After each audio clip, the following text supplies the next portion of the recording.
just completed a very pleasant drive in the sunshine from Malvern up to Derbyshire in my early 20s aero. It took me about 3 hours. Harry Morgan would have done this journey on a number of occasions, together with William Stevenson Peach, although most probably he would have used the train, seeing as the original Morgan factory was right next to Malvern Link railway station. Askew House was Stevenson Peach's home when he worked at Repton School, and it was here that he established his engineering workshops.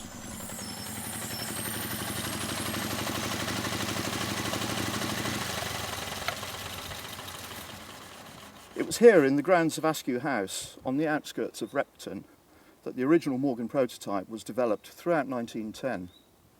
Indeed, 3 extra vehicles were built, and these were intended for display at the 1910 Olympia show in London. Unfortunately, there's almost nothing that has survived from those times, other than the small brick building that you see behind me, which formed the corner of one of the workshops. An early photograph of the Morgan three-wheeler was taken at exactly this spot, where you see my 1923 car now.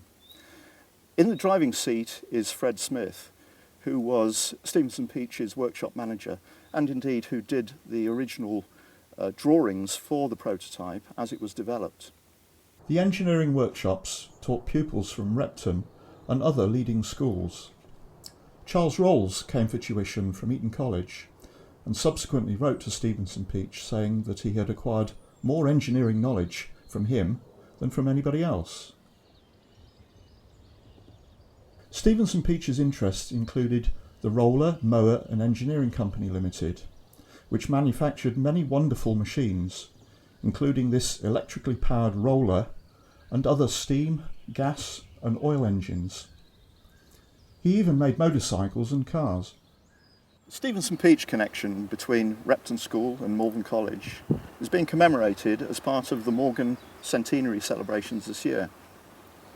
This is going to take the form of a run between the two locations, and we're now going to go into Repton itself and watch as some of the Morgans depart en route for Malvern. Earlier on in the day, the Morgan centenary flag was raised at St Wiston's Church, burial place of Mercian kings around the 7th and 8th century.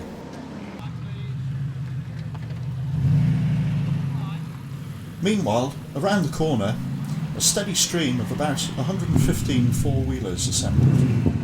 A further 23 three-wheelers gathered at the old school buildings, threatening the peace of this tranquil idyll in the most acceptable way.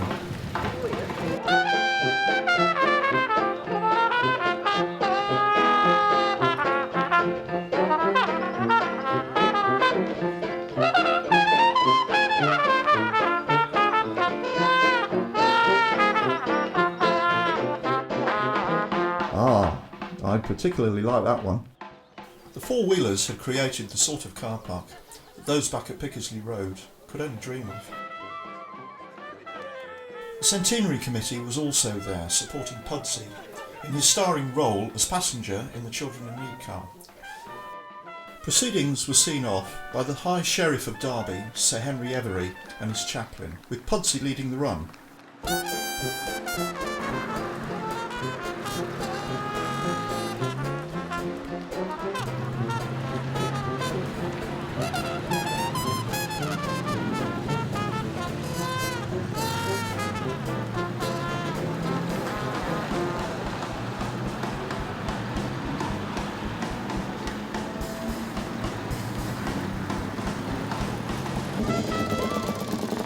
Three-wheelers departed, with Alistair Hibbert at the head in his Brooklands Racer.